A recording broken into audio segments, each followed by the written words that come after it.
Welcome back. The Kansas City Royals have been the biggest surprise in the MLB this season, posting a league-best 16-10 record. Led by star first baseman Carlos Santana, the Royals are looking like a contender early on this year.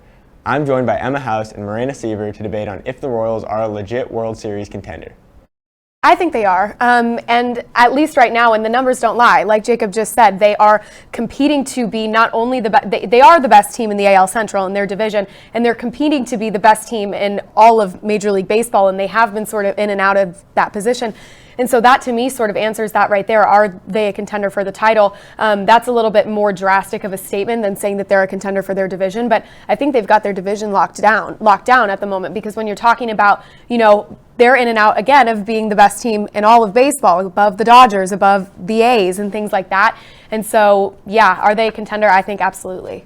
I like how you said at the moment, and I think that's a key thing to kind of differentiate. I think at the moment, yeah, they're the best, but overall, by the end of the season, once we get mid-season groove, end of season, I think they're going to choke. I think they're going to kind of lose that position a little bit. And I mean, you've got Chicago right behind them.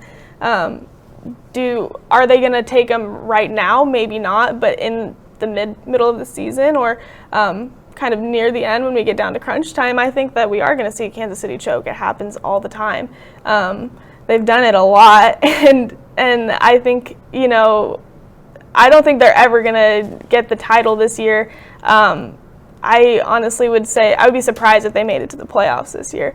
I think when you're looking at it overall in the AL, you've got so many teams that are way better than them right now. You've got Oakland that is just on fire right now, and you're gonna see teams like Houston come up. People who are going to hit that groove, and they're going to be better than Kansas City. I mean, maybe on paper there are better teams than Kansas City, and I mean, we know the MLB loves to do that. The Padres are consistently in the top 5 power rankings, and on paper they're better than the Royals, but they're barely a couple days ago they were like 2 games over 500. And so that's like, the Royals are the hottest team in baseball right now. They just are, and one of the hottest, if you don't want to say that they are the hottest for sure. They're just playing so well, and everybody on the team contributes every single game. And I'll give it to you, of course it's a long season, 162 games, and the biggest test in baseball is who can go the distance, who can go that full 162 game stretch.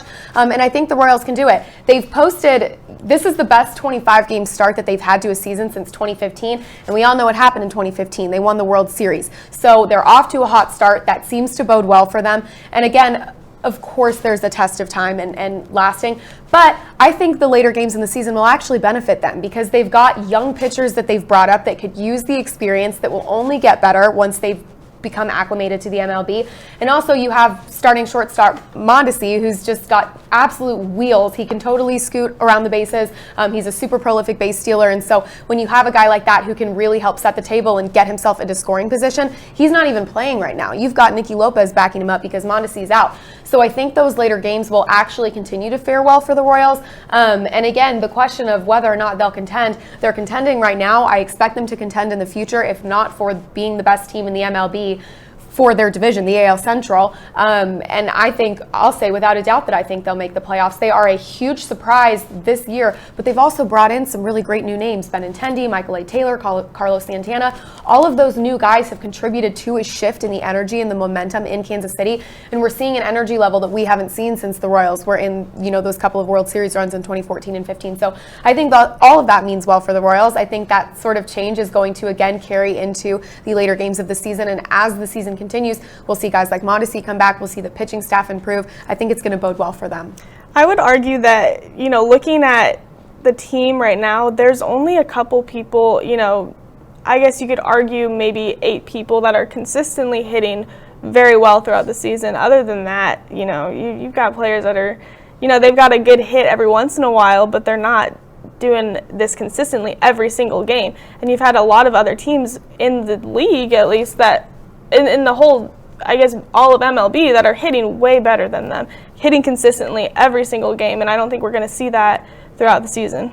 Well, I think hitting, if you've got 8 guys hitting consistently, that's everyone but one person on your lineup. So I think that's, I guess, throughout the whole team, 8 guys throughout the entire team. I guess, but even then, I would say the hitting is the least of the Royals' concerns. It's the bullpen. That's where they need to turn their focus to, is is the bullpen coming in and not blowing leads like we saw last night. But still, even with that weakness, they are contending to be the best team in the MLB. But hitting, yeah, I'm not worried about the Royals hitting at all. They don't have anyone hitting above 300. They've got Carlos Santana's close to it right now. But the thing with them is everybody contributes when they get to the plate. Everybody puts the ball in play. They can move runners over. Even Nicky Lopez, who, again, is like a backup for Mondesi, he gets up to the plate. He's incredibly disciplined. He rarely strikes out, and he puts the ball in play. He's laid out some really great bunts, and it's just that team effort of everybody's a factor. Everybody contributes. You've got the Salvies, you've got the Merrifields, you've got guys like that, but then also your new guys coming in and stepping up, your maybe less notable guys like Nicky Lopez. Everybody's all in right now, and again, as the season progresses and we get Mondesi back and we get, hopefully we can get some more power out of Soler and he can get back to hitting like the DH that he's supposed to hit like.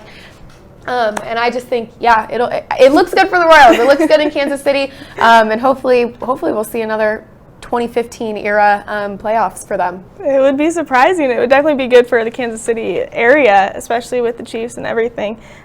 It'll be an exciting season. We'll see how it plays out, and we're going to throw it back to Jacob. Well, that's all the time we have for today. Be sure to keep posting debates and arguments on sided.co and give us a follow on social media at TakeAsideKU. As mentioned earlier, today is the last Take Aside show of the semester and my last appearance on the show as I plan to graduate from KU next month. It's been a great 2 years working on this show, and I want to thank everyone involved. From those debating on camera to those working behind the scenes, it's been a pleasure to work with you to make this show what it is today. I would also like to extend the utmost gratitude to Cal Butcher, the man behind it all.